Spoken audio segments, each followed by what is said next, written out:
Hello everyone, welcome back on my YouTube channel परीक्षा दर्पण।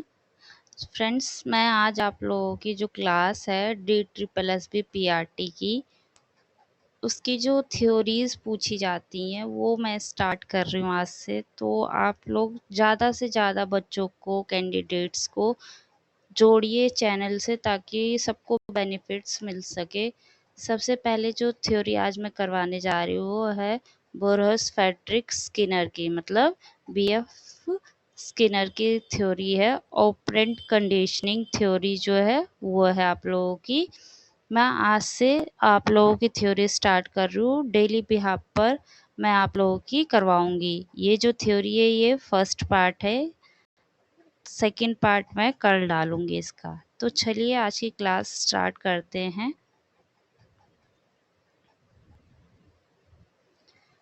Firstly हम देखते हैं कि BF स्किनर, जिनका पूरा नाम है बोरहस फ्रेडरिक स्किनर पूरा नाम है। तो आप लोग पूरे नाम को भी अच्छे से देख लेना। कई बार होता है कि पूरा नाम दे देता है हमें पेपर में और हम शॉर्ट फॉर्म में ही पढ़े रह जाते हैं। स्किनर की थ्योरी है प्रस्तुत अनुबंध सिद्धांत, ऑपरेंट कंडीशनिंग थ्योरी नाम है। मैं आप लोगों को यही सजेस्ट करूंगी कि हिंदी में थोड़े शब्द जो होते हैं वो कठिन पड़ जाते हैं, तो आप लोग इंग्लिश में ही ट्राई करिएगा कि थ्योरी नाम याद रहे हमें। जो BF स्किनर थे ना, इस सिद्धांत का उन्होंने प्रतिपादन अमेरिका के हार्वर्ड विश्वविद्यालय में किया था। वो अमेरिका के हार्वर्ड विश्वविद्यालय के प्रोफेसर थे BF स्किनर, उनके द्वारा दिया गया था। क्रिया प्रसूत अनुबंध सिद्धांत। और इसके जो अन्य नाम है ना, रिस्पॉन्स, जो स्किनर थे ना, उन्होंने रिस्पॉन्स पे बहुत ज़्यादा फोकस किया है। रिस्पॉन्स पे उन्होंने बहुत ज़्यादा फोकस किया है कि रिस्पॉन्स बहुत ही, जो अनुक्रिया है वो बहुत इम्पोर्टेंट होती है किसी भी प्रक्रिया में। तो उन्होंने रिस्पॉन्स पे फोकस किया है। जो इनकी थ्योरी है ना, इनकी थ्योरी को बहुत सारे अलग अलग नामों से जाना जाता है। मैं उन सारे नामों को आप लोगों को एक एक करके समझाती हूँ। चलिए, फर्स्ट है इनकी थ्योरी को हम नैमित्तिक अनुबंध का सिद्धांत कहते हैं। इंग्लिश में हम कहेंगे principle of instrumental conditioning. Principle of instrumental conditioning. इसमें क्या होता है ना, इसमें सीखना पुरस्कार और दंड पर आधारित होता है। जो इंस्ट्रूमेंटल कंडीशनिंग होती है ना, पुरस्कार और दंड पर आधारित होता है। यदि किसी कार्य के बाद अच्छा परिणाम मिलता है तो क्या करेगा बच्चा, उस कार्य को दोहराएगा। अगर उसी कार्य को करने से कोई नकारात्मक रिजल्ट आता है, परिणाम आता है, तो क्या करेगा, उसको वो बाद में करने से बचेगा। जैसे कि एक बार वो कहते हैं ना, एक बार की जली बिल्ली दूध फूक फूक के पीती है। तो अगर एक बार बिल्ली दूध से जल गई, गरम गरम दूध पी के, तो नेक्स्ट टाइम क्या करेगी, वो उसको फूक फूक कर ही आराम से पिएगी। तो वो उसके लिए एक सबक हो जाता है, वो दोबारा जल्दबाजी नहीं करती है। इसके बाद सेकंड नाम है इनकी थ्योरी का कार्यात्मक प्रतिबंधता का सिद्धांत, प्रिंसिपल ऑफ फंक्शनल कमिटमेंट।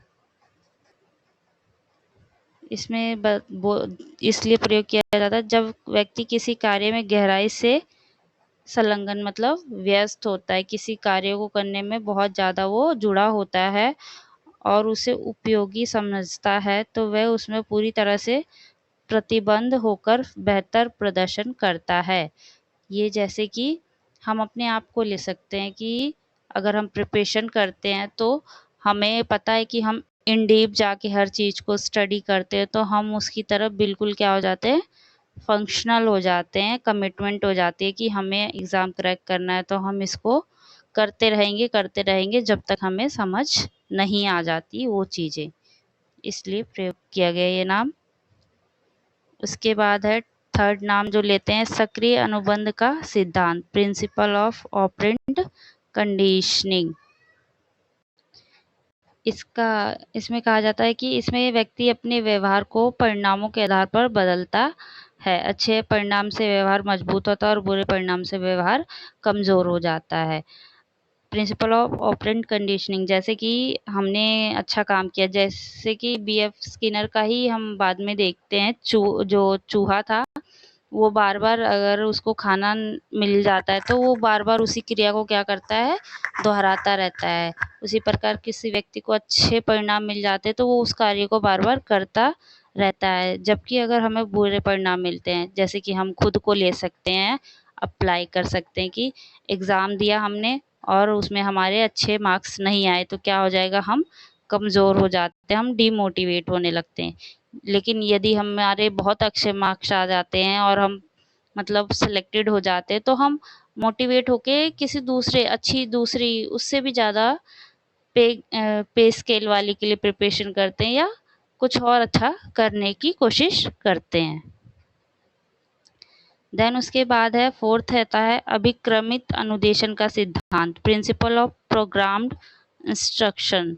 इसमें विषय वस्तु को छोटे छोटे चरणों में प्रस्तुत किया जाता है, जहां विद्यार्थी क्रमिक ढंग से सीखते हैं और प्रत्येक चरण पर प्रतिक्रिया फीडबैक मिलती रहती है। इसमें ये होता है ना कि पहले छोटा क्रम दिया जाता है, पहले एक चीज़ करवाई जाएगी, फिर दूसरा स्टेप बताया जाता है। जैसे हमारा मैथ ले लेते हैं हम, पहले आप क्या सीखेंगे, पहले एडिशन, सब्ट्रैक्शन, माइनस और मल्टीप्लिकेशन, डिवीज़न। एक मिनट, मल्टीप्लिकेशन देन हम डिवीज़न सीखते हैं। तो हम क्या करेंगे, हमें प्लस समझ आता है तो हम फीडबैक देते हैं कि हाँ प्लस करेंगे, प्लस आ गया हमको, ऐसे ऐसे किया जाता है। उसके बाद हम प्लस में से माइनस करके सीखते हैं, फिर उसके बाद हम मल्टीप्लिकेशन और डिवीज़न ये मतलब क्रम से सीखते रहते हैं। और हम इनको क्या करते हैं, बाद में इन सबको ऐड कर देते हैं, क्या करते हैं, इन चरणों को एक साथ प्रयोग करते हैं और अपने जो क्वेश्चंस होते हैं उसमें हम फिट करते हैं और सॉल्व कर लेते हैं। देन इसके बाद है, ये 4 नाम है जो बीएफ स्किनर की थ्योरी में प्रयोग किए जाते हैं। आपको पेपर में कोई सा भी ये 3 नाम देकर एक नाम ऐसा देगा जो बीएफ स्किनर की थ्योरी को लिए यूज़ नहीं होगा तो ऑड वन पूछ लेता है, या नाम देकर पूछ लेगा कि इसकी क्या एक्सप्लेनेशन हो सकती है, या उसको कनेक्ट करके पूछ सकता है पेपर में। अब है, देखते हैं बीएफ स्किनर का जो प्रयोग रहा है वो क्या था। तो बीएफ स्किनर ने ना पहले तो चूहे पे करा था, चूहे पे, फिर कबूतर पर उन्होंने अपना एक्सपेरिमेंट किया था। ये याद रखना, बीएफ स्किनर ने अपना प्रयोग किस पे किया था, तो चूहे पे और कबूतर पर। और ये कैसे थे, वाइट कलर के थे, सफ़ेद रंग के थे। चलिए एक बार बीएफ स्किनर का हम प्रयोग पढ़ लेते हैं। बीएफ स्किनर ने एक विशेष उपकरण तैयार किया जिसे स्किनर बॉक्स के नाम से जाना जाता है। तो ये वाला क्वेश्चन बहुत पूछा जाता है कि जो स्किनर था उसने जो बॉक्स तैयार किया था, उपकरण तैयार किया था, उसका क्या नाम था, तो स्किनर बॉक्स था उसका, उस उपकरण का नाम स्किनर बॉक्स था। जब एक भूखा चूहा लीवर को दबाता है तो फीडर तंत्र सक्रिय हो जाता है और फिर एक प्रकाश और एक विशेष ध्वनि उत्पन्न होती है तथा भोजन जो है, एक छोटी गोली भोजन के प्याले में गिर जाती है। ध्वनि ने चूहे के लिए एक संकेत के रूप में कार्य किया। चूहे को भोजन के रूप में पुरस्कार मिलता है। लीवर को दबाने वाली प्रत्येक उचित प्रतिक्रिया पर जो चूहे को बार बार उसी व्यवहार को दोहराने के लिए प्रेरित करती है। इस तरह चूहे ने लीवर को दबाना सीख लिया। देखिए ये क्या है, रिस्पॉन्स लीवर है, मतलब ये इसको रिस्पॉन्स लीवर है, ये लाइट है और ये स्पीकर, लाउड स्पीकर है। फूड डिफेंसर है, मतलब वो प्याली है जिसमें फूड गिरता था अगर उसने लीवर को सही तरीके से दबाया है। ये इलेक्ट्रिक ग्रिड थी ये सारी जो है। क्या करा चूहे ने पहले लीवर को क्या किया, सही तरीके से दबाया, मतलब बहुत बार वो उछलता है लेकिन एक बार उसको पैर लग जाता है तो क्या होता है, प्रकाश आता है, ये ग्रीन लाइट जल जाती है और उसको एक लाउड ध्वनि सुनाई देती है इससे। और ये जो गोली रखी है ना, ये खाना, ये यहाँ से नली में होते हुए यहाँ पे प्याली में आ जाता है। और इससे क्या होता है, चूहे को मोटिवेशन मिल जाता है, रेनफोर्स मिल जाता है कि वो उस पे बार बार फिर वो उसी क्रिया को क्या करता है, दोहराने लग जाता है कि जितनी बार मैं सही तरीके से करूँगा उतनी बार मुझे क्या मिलेगा, रेनफोर्स पुरस्कार मिलेगा। इसके बाद है, इस प्रयोग से यह निष्कर्ष निकलता है कि पहले अनुक्रिया रिस्पॉन्स होती है, बाद में उद्दीपन स्टिमुलस मिलता है। तो क्या होता है, पहले रिस्पॉन्स मिलता है हमें, जिस तरीके से इसमें पहले लाइट जली है और रिस्पॉन्स दिया गया है, मतलब ये लीवर दबा तो रिस्पॉन्स हुआ, फिर उसके बाद स्टिमुलस मिला, यही होता है। जैसे जैसे पुनर्बलन रेनफोर्स मिलता है, वैसे वैसे सही अनुक्रिया करने और लक्ष्य तक पहुंचने की प्रक्रिया में तीव्रता आती है। सीखने की अनुक्रिया में पुनर्बलन रेनफोर्स का विशेष महत्व होता है। तो बीएफ स्किनर का यही कहना है कि जो सीखना होता है ना, उसमें रेनफोर्समेंट बहुत बहुत बहुत इम्पोर्टेंट होती है। सबसे ज़्यादा रेनफोर्समेंट पे बीएफ स्किनर ने ही बोला है। और हमें जैसे जैसे किसी को रेनफोर्समेंट दिया जाता है, वो अपने गोल के साइड बढ़ता ही जाता है। ये इंग्लिश में भी सारी चीज़ें हैं, आप लोग जो भी इंग्लिश मीडियम है तो आप लोग अच्छे से अपना रीड कर लेना, मैं समझा दे रही हूँ। इसी तरीके से जो रेनफोर्समेंट होती है ना, वो दो तरीके की होती है, एक पॉजिटिव होती है और एक नेगेटिव होती है। पॉजिटिव में हम पढ़ते हैं, पॉजिटिव पुनर्बलन जो होता है ये तब होता है जब किसी वांछित उत्तेजना डिजायर्ड स्टिमुलस को व्यवहार के परिणाम के रूप में प्रस्तुत किया जाता है, जिससे उस व्यवहार के भविष्य में दोहराए जाने की संभावना बढ़ जाती है। देखिए सीधी सी बात है, सकारात्मक जब पॉजिटिव रेनफोर्समेंट तब होता है जब हमें ऐसी कोई चीज़ मिल जाए जिसको हम चाहते हैं, और फिर उसके बाद क्या होगा, हम उसको बार बार करने की कोशिश करेंगे। जैसे चूहे को लीवर दबाने पर भोजन मिल गया, तो उसने क्या किया, उस क्रिया को बार बार करना शुरू कर दिया कि जितनी बार मैं दबाऊंगा उतनी बार मुझे क्या मिलेगा, रेनफोर्समेंट के रूप में उसको वो भोजन मिल जाएगा और वो अपना लक्ष्य मतलब भोजन प्राप्त कर लेगा। तो ये वाली चीज़ बोली गई है इसमें। उसके बाद है नकारात्मक पुनर्बलन होता है। नकारात्मक पुनर्बलन वो होता है जिसमें हम बचने की कोशिश करते हैं। जैसे कि एक बच्चा है और वो ना बार बार अरे किसी चीज़ को मांग रहा है अपनी मम्मी से, और उसकी मम्मी ने उस पर ध्यान नहीं दिया, और बाद में क्या हुआ,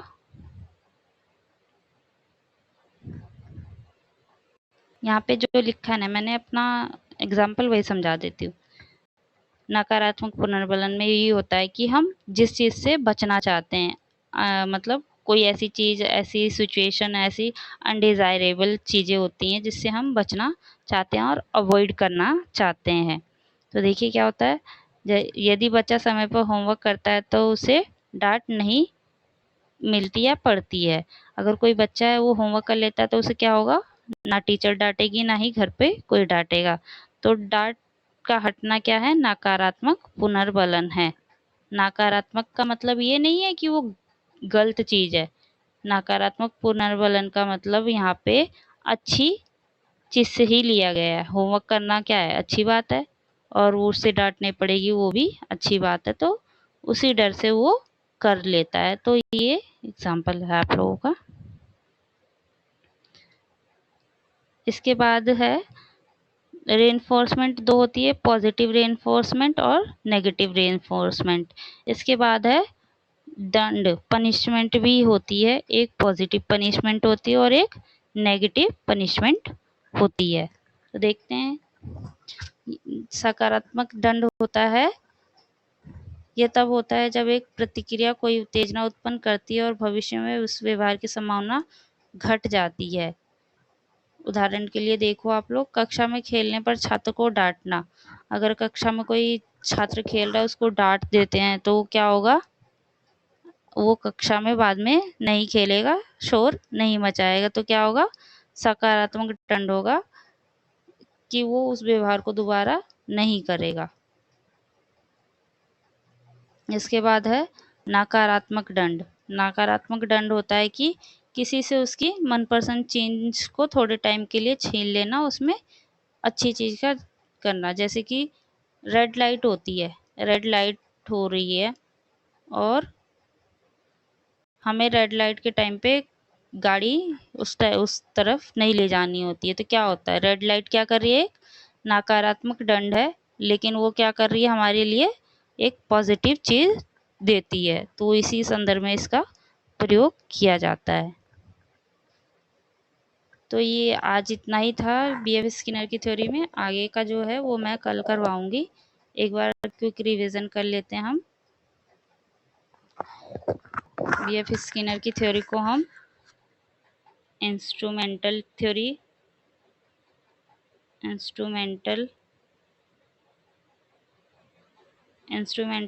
कहते हैं, एसोसिएटिव थ्योरी भी कहते हैं, एसोसिएटिव प्रोग्राम्ड लर्निंग थ्योरी और बॉन्ड थ्योरी। हाँ, एसआर बॉन्ड थ्योरी भी कहा जाता है। इसके साथ जो उन्होंने किस पे प्रयोग किया? तो चूहे पे किया है और कबूतर पे। और दोनों किस कलर के थे? सफेद। बीएफ स्किनर ने जो उपकरण बनाया था उसको क्या कहते हैं? तो स्किनर बॉक्स कहा जाता है। स्किनर, उसी यंत्र का नाम क्या था? तो स्किनर बॉक्स उसका नाम था। इसके बाद उन्होंने क्या किया है? उन्होंने पॉजिटिव और नेगेटिव रेनफोर्समेंट दी है। पॉजिटिव प्लस नेगेटिव रेनफोर्समेंट, आप समझ जाना आर से। और इसके बाद उन्होंने पॉजिटिव और नेगेटिव पनिशमेंट की बात भी करी है। और वो कहाँ के थे? अमेरिका के हार्वर्ड यूनिवर्सिटी के प्रोफेसर थे। उनका पूरा नाम आप लोग देख लेना अच्छे से, और इस थ्योरी को रिवीजन कर लेना आप लोग। और जो नाम है ना, स्पेशली उन्हीं से क्वेश्चंस फ्रेम किए जाते हैं। और जो क्वेश्चन थे मैंने आप लोगों को बता दिया। बॉक्स का उपकरण का नाम क्या था, किस पे प्रयोग किया गया था, रेनफोर्समेंट थ्योरी होती है इनकी। ज़्यादा स्किनर ने सबसे ज़्यादा रेनफोर्समेंट पर ही फोकस किया है। तो ये आप लोगों की आज की थ्योरी थी। इसके आगे की क्लास हम कल करेंगे। अच्छे से आप लोग कर लीजिएगा, रिवीजन कर लीजिएगा। चैनल को लाइक और सब्सक्राइब करिए ना मत भूलिएगा, और वीडियो को ज़्यादा से ज़्यादा लोगों में शेयर करिएगा। Thank you.